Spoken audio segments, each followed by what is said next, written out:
In a world where at times those of a bygone generation may be forgotten, one man saw a window of opportunity to wreak havoc on one of the most vulnerable populations, the elderly. Whereas to society, grandmothers are people full of warmth, love, and kindness, to this man, they were just easy targets. His oldest victim, a lady who was 93 years old. All of these women were attacked within their homes, within the space they considered to be safe. And their only mistake? Offering kindness to a stranger. This is the case of the serial crimes of Shaun Oosthuizen.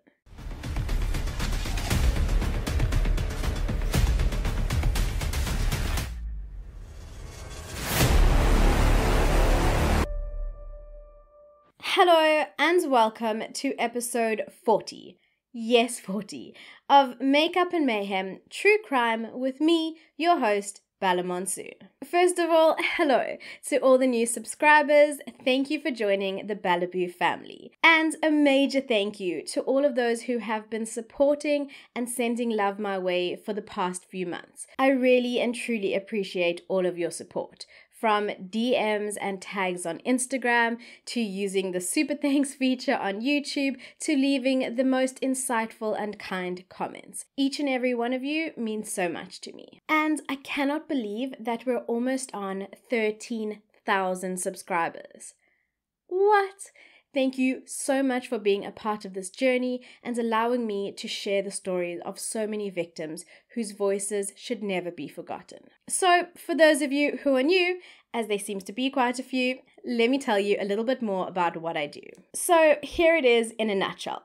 I'm a mental health professional who just so happens to be obsessed with makeup, true crime, and uncovering the motives that drive people to do what they do. So basically, what this means is that every single week, I post a brand new video looking at a real-life crime from a psychological viewpoint. During these episodes, I also try to share psychological knowledge and concepts that you may or may not be aware of in an easy-to-understand format. So, if all of that sounds like something that is right up your alley, then please do consider subscribing and joining the Bellaboo family. But if you're more a fan of podcasts and you'd like to listen to me on the go, no worries, I got you covered. You can find me on all major streaming channels for my sister podcast, Murder and Mayhem South African True Crime. So, just a quick disclaimer for today's episode.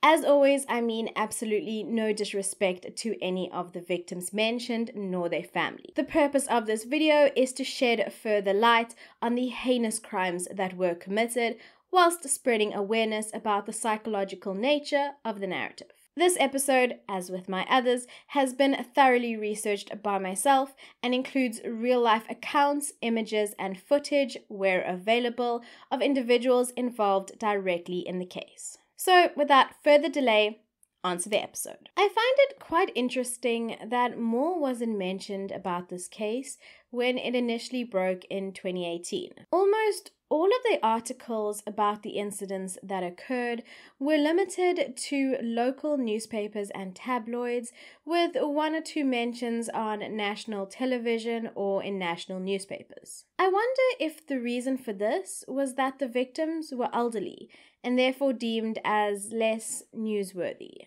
Regardless, every victim matters, and every voice deserves to be heard. And as Donald Laird once said, to forget the elderly is to ignore the wisdom of the years. Like many of the other perpetrators that I discuss in my videos, unfortunately, no matter how deep I dived, I was unable to find much information about Shaun Oosthuizen's early life. The only information I was able to discover was that he had been charged and convicted on multiple counts of theft throughout the years, with his most recent charge ending up in a jail sentence for which he was released in 2013. And this release came just years prior to these events occurring. What we do know about him, however, is that he was living in Munsieville camp. So you may be asking, but Bella, what exactly is Munsieville? Well, the Mansfield camp lies 45 minutes from the city of Johannesburg. It was one of the shanty towns that were formed after the fall of apartheid in 1994. Unlike many of the townships that scatter the country, this is one that has a subsector of a predominantly white population. But just like those other squatter camps, the inhabitants live in abject poverty, relying on donations if they don't have or cannot find employment, which is often the case. The inhabitants are also made up of many individuals of varying ages, life situations, and capabilities. One such individual was Shaun Oosthuizen, a man who would initiate a reign of terror on a vulnerable sector of the community over the years to follow. On the 24th of June 2018, at Ras Abiki Old Age Home in Springs, Ingela van Wyk would fall prey to Oosthuizen. She was 86 years old at the time and was living in her own apartment within the old age village. Witnesses would state that they saw two men entering her flat, which was in the middle of the village. It would later transpire that these men had been approaching residents, asking if they could use the bathroom. Ingela had unfortunately extended them that kindness. She was later discovered in her room, with her hands bound to her bed, a cloth stuffed down her throat, and another one wrapped around her mouth. The flat had been completely ransacked, and the key to her apartment, her jewelry, her rings, and her cell phone had been taken. Her son would later state, "My mother did not deserve to die like this. We were puzzled, as there had never been any problems at the old age home." No one was arrested though, and this particular crime would only be linked to Oosthuizen in the months to follow. On the 8th of July 2018, Shaun Oosthuizen had left Gauteng and headed towards Nelspruit. But this time, he was not alone. He had two accomplices, John Deploy, who was 26 years old at the time, and Marina Mandy Forster, who was 48 years old. Shaun Oosthuizen was 38 years old at the time. All three of them lived in Mansfield. So you may be wondering, well, where exactly were they headed? And they didn't really know, except they planned on robbing retirement villages along the way. One of these retirement villages happened to be the SAVF Herfsaker Old Age Home in Mbombela. The security guard had let them in, and they had attempted to get into one of the apartments. However, as it was a weekend and it was quite busy, they were unable to. And so they had left and headed to their next potential target, the Macadamia Care Center. CCTV footage would later show Oosthuizen and Forster walk through the gate and then later exit. Oosthuizen was also seen exiting the premises with a cloth in his hand. But I'm getting a little bit ahead of myself, so let's rewind a bit. So these alleged perpetrators had somehow been let into this secure care center, and once they were inside, they had begun knocking on doors, asking if they could have a glass of water or if they could use the bathroom. One of the residents would later come forward and say that they had been left a message by the female accomplice Forster, where she wrote that she was looking for Aunt Hetty to tell her her mother had passed away. Forster had also included a telephone number on the note, which of course was non-existent. So who was Aunt Hetty? Well, it was around this time of knocking on doors that they had stumbled upon Henrietta Katharina Potgieter, known affectionately as Hetta, who was 85 years old and lived in her own apartment within the retirement village. She was kind enough to let them in, and unfortunately, she would pay the price of that kindness with her life. And for what exactly? Well, according to the later charge sheet, 10,000 rand in cash, as well as the key to her safe. The police were only called on Monday when her body was discovered. When they had arrived on scene, the TV was still on and the place had been ransacked. They had then discovered her on the bathroom floor, Both of her hands had been tied behind her back with a cell phone charging cable. There was some form of clothing stuffed into her mouth with a piece down her throat. A sanitary towel had also been placed over her mouth too. Her nose had been bleeding and she had bruises all over her face. The coroner on scene said that the cause of her demise was suffocation. Police and forensic pathologists would later state that the time of death was any time between 12:07 on Sunday, when security cameras had recorded Oosthuizen and the two accomplices entering the center, and Monday morning, when the police were called. The family, including her granddaughter Rita Mostert, was shocked to hear the news about Hetta and outraged that no one had checked on their grandmother.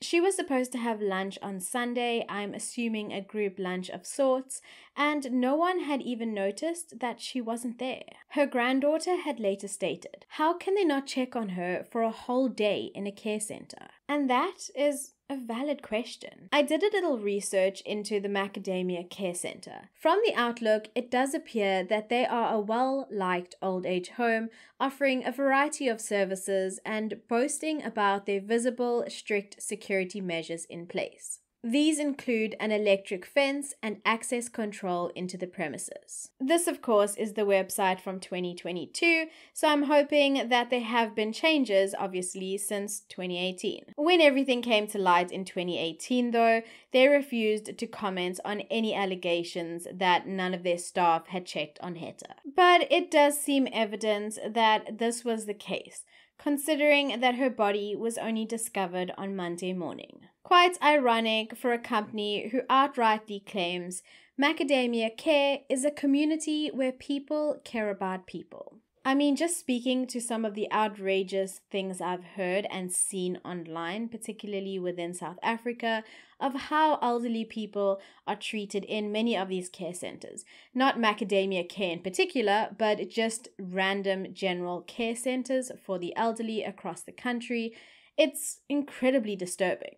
But I digress, and that is all for another episode, perhaps. After monitoring the CCTV footage, an external organization, Bossi's Community Justice, tracked the vehicle registration of the car used by the three. Shaun Oosthuizen and his accomplices had actually stolen the number plates of a food trailer. However, the vehicle was still tracked across the country. Oosthuizen and his accomplices had then switched off their cell phones as they had no intention of being caught. However, the law had a different plan in mind, and they were arrested shortly after the murder at a caravan and camping site called Lovers Rock Family Resort in Magaliesburg. Hetta's granddaughter Rita Mostert would later state, "We are relieved that they have been caught, but it is not going to bring her back.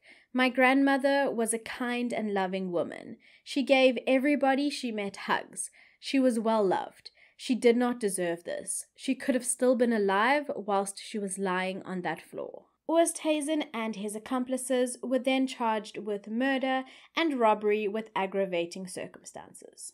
At the bail hearing, they had admitted that they had been in Henrietta's home. However, they denied killing her. They also went on to claim that the police had assaulted them when they were arrested. They would later raise objections to the trial being broadcast, as they allegedly feared that their family members would be exposed by the media. However, I did come across some interesting social media posts where their family members seemed to out themselves, whilst vehemently supporting these perpetrators. But moving on. Forster, in particular, was worried about how she would appear in her community, as she was already being labeled as a murderer. The objection was dismissed, however, on the grounds that the matter was an open court, every individual was an adult, and that broadcasting the trial would not be detrimental. It was further stated that the matter was public and the court would not violate the public's right to know what was happening. The judge later added, "The public deserves to know more about the court system and how the law operates. The more they know, the more educated they will become." And honestly, I have to agree here. Forster would later say, in regards to Henrietta's murder. I am so sorry about what happened to their mother. I know she was also a grandmother, an aunt, and a mother. People loved her, just like I have people who love me. And with that, the bail hearing was concluded, and they were each granted bail of 2,000 rand. Yeah, you heard me correctly. 2,000 rand. John du Plooy did not have any prior convictions at the time. Marina Forster, however, was kept in custody due to an outstanding warrant of arrest for her in Bella, Limpopo, regarding the theft of a cell phone at an old age home. Yeah, it definitely appeared that targeting old age homes was a thing for them. Marina also had 4 previous convictions, one being for the assault of a police officer. Shaun Oosthuizen had 7 prior convictions for theft, and the most recent one had resulted in jail time, as I previously mentioned, with him being released in 2013. However, he too was released back into the public after paying his bail on the 3rd of August 2018. Keep in mind that at this time, the police had apparently also begun to investigate and attempt to link together other unsolved cases of murders of elderly women in the surrounding areas that all had a similar modus operandi. But like I mentioned, Oosthuizen was now pretty much free whilst awaiting trial and court. Oosthuizen, along with John du Plooy, committed yet another murder. And this was just over a month after they were released on bail. This time, their victim was Barbara Esme Fenton. She was 74 years old at the time and lived in her own apartment in Alberton Retirement Village, an old age home in Johannesburg. On the 1st of September, a Saturday, du Plooy and Oosthuizen had entered her home on the pretense that they were looking for someone and they had asked her for a glass of water. Once they were inside, she was taken to the bedroom and her hands and her legs were tied together using a cell phone charging cable. A cloth was stuffed down her throat. Pretty much the exact same MO as the previous victims. She was then robbed of her cell phone and her jewelry. Her body was discovered on Sunday morning. Almost immediately after the incident, Oosthuizen, du Plooy, and Forster were arrested again. However, Forster was released on the very same day by the police as they could not link her to the crime scene.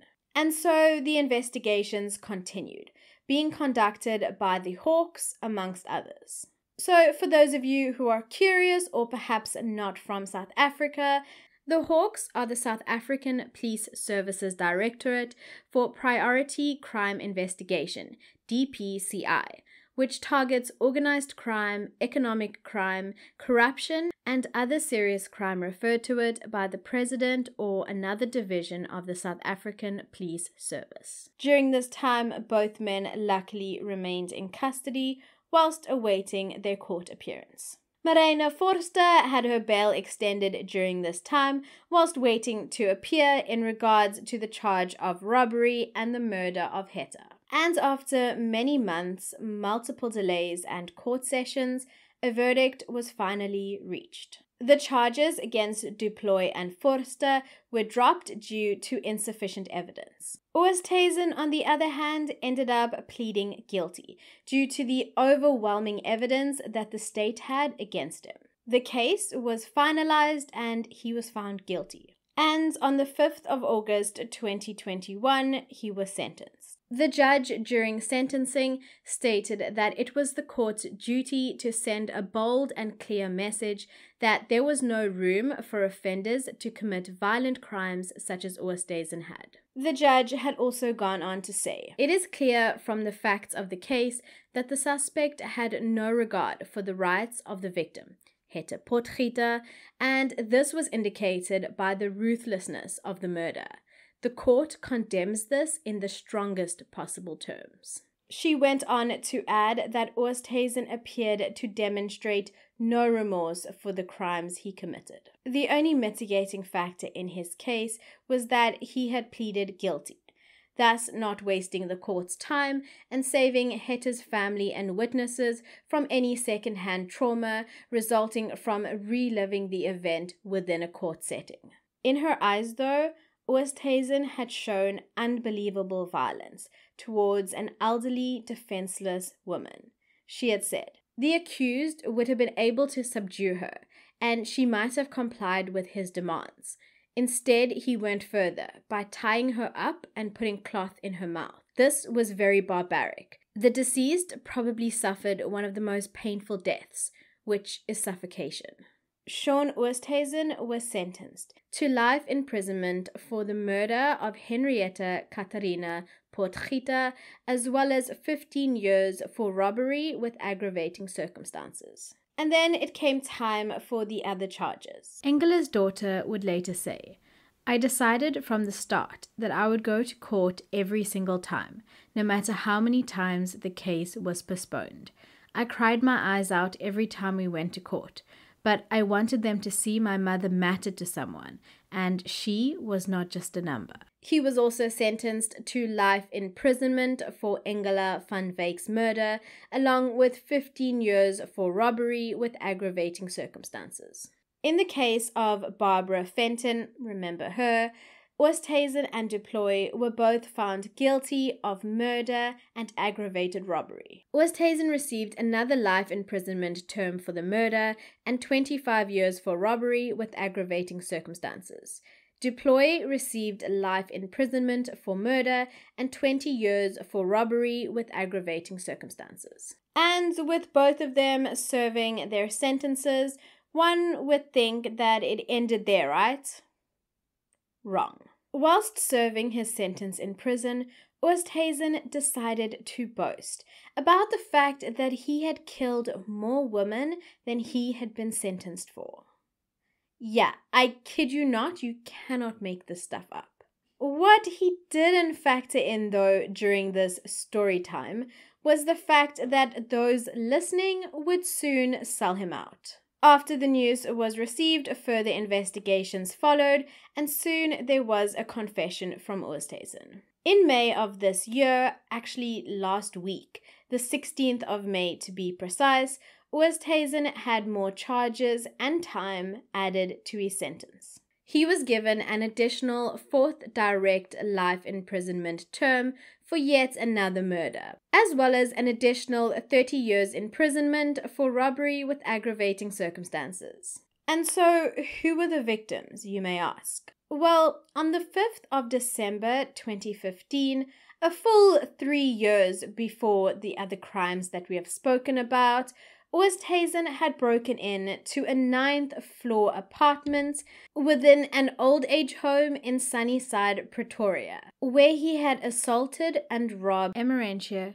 Goosen, who was 93 years old at the time. He had then fled the scene with her jewelry, which was worth 50,000 rand. She was discovered in the flat with her hands tied behind her back, a cloth stuffed down her throat, and another one wrapped around her mouth. She had survived the ordeal, though. She was locked in the cupboard and barely alive after 2 days. She was rushed to hospital, but unfortunately, she passed away a week later. He was then also linked to yet another incident that had taken place just 3 weeks after he had been granted bail. The same modus operandi was used in an attack in Roodepoort in August of 2018. His victim was 77-year-old Lillis Jane Merry. She had her hands and feet tied up, and a cloth was also stuffed down her throat. Her jewelry, also valued at 50,000 rand, was stolen. Her body was discovered in the corridor of her flat on the 20th of August 2018. So his final sentence, for now that is, because who knows if there are other victims out there, sits at 4 life sentences. A life sentence in South Africa is 25 years, by the way. as well as 80 years imprisonment for robbery with aggravating circumstances. He was not charged for Emerentia Goosen's murder. Upon the final sentencing, Hawke's provincial head, Major General Zodwa Mokena, had applauded the investigating team and said, "We appreciated the collaboration between the investigators and judiciary for ensuring that the heartless criminal who tormented the elderly who could not fight for themselves is removed from the community." So it is quite evident that Oosthuizen had a very specific victim type and modus operandi. All the cases would involve overpowering an older woman and stuffing their mouths with a cloth before tying them up and making off with small items that were easy to transport and sell. However, would he be considered a serial killer? Well, interestingly enough, there isn't a single correct definition for a serial killer. The most widely accepted definition states that a serial murderer or serial killer commits unlawful homicide of at least 3 people in separate events occurring at different times, often with a cooling off period in between.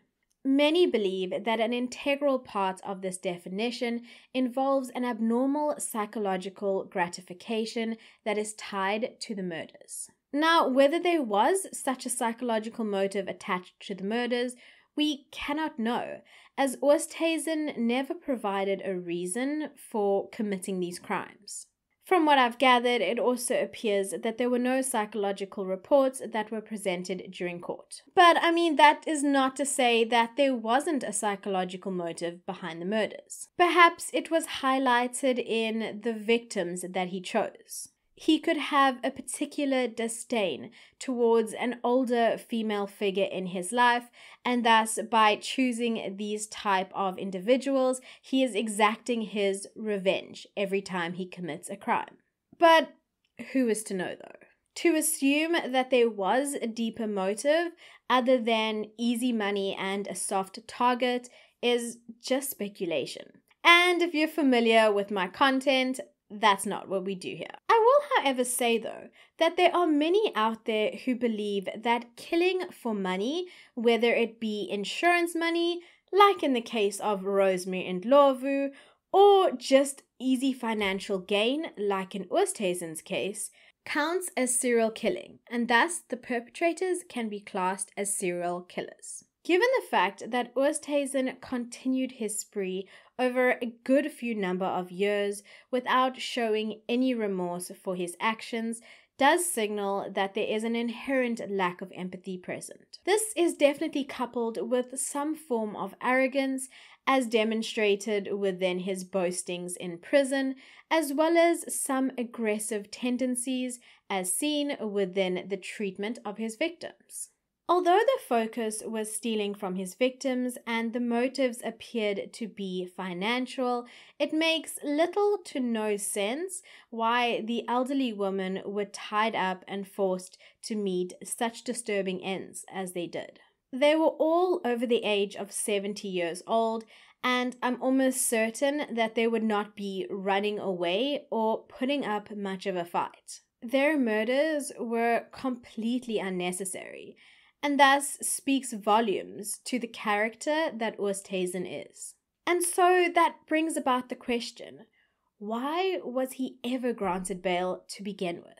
With a history of criminal offences, the most recent being the murder of an elderly woman, where he was basically seen on CCTV footage entering and exiting the property, he was still allowed to walk free whilst awaiting his court appearances, with only a 2,000 Rand payment being required. So for those of you who are not from South Africa or are not familiar with how the bail system works here, let's break it down super quickly. In South Africa, all accused are innocent until proven guilty beyond reasonable doubt. So, as such, all accused persons are afforded the opportunity to request bail. An accused person is presumed innocent until proven otherwise in a court of law, and thus they have the opportunity to pay a sum of money in order to not be held in custody. During the application, the accused must convince the judge or magistrate that they are not a flight risk, they will not be a danger to others,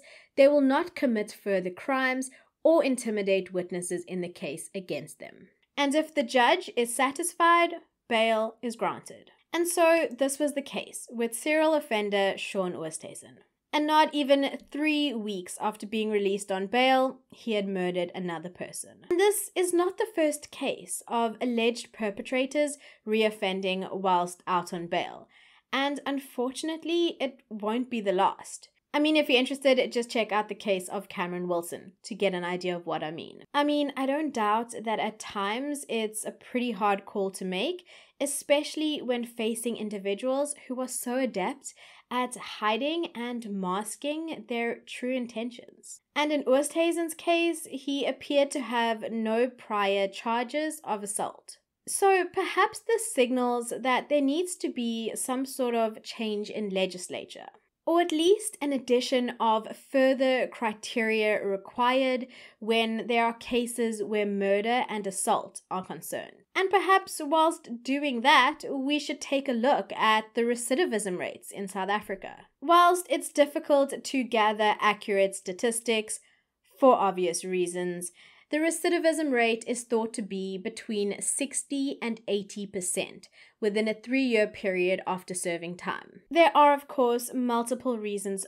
for this rate being so high, each of which have an equally important role to play. These include, but are not limited to, a failure of support for reintegration into society, economic stress, inability to attain employment, mental health issues, a lack of education, and a lack of support, amongst many other things. And before you even say it, I know what you're thinking. So, Bella, are you suggesting that we enroll all inmates into degrees and help them find jobs?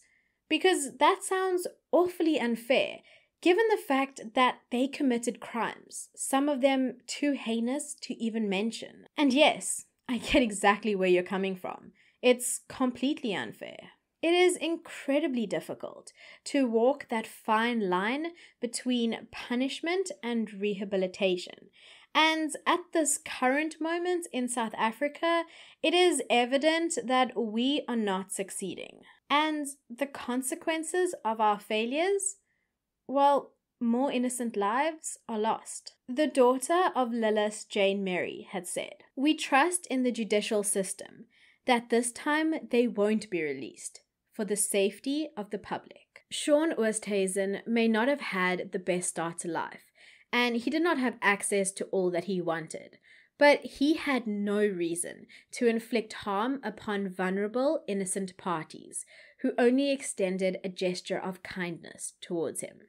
Although 5 victims have been named, who knows if there are more unsolved cases out there with links and ties to this man. All we can take solace in now is the fact that he will not be allowed to harm any more innocent parties for the remainder of his life. Thank you for taking the time out of your day to listen to the narratives of Engela van Wyk, Henrietta Katharina Potgieter, Amarantia Goosen, Lilith Jane Mary, and Barbara Esme Fenton. Thank you for allowing their voices to be heard and thus their memories to never be forgotten. Until next week, stay safe, stay blessed, and stay the amazing human beings that I know each and every single one of you are. Bye!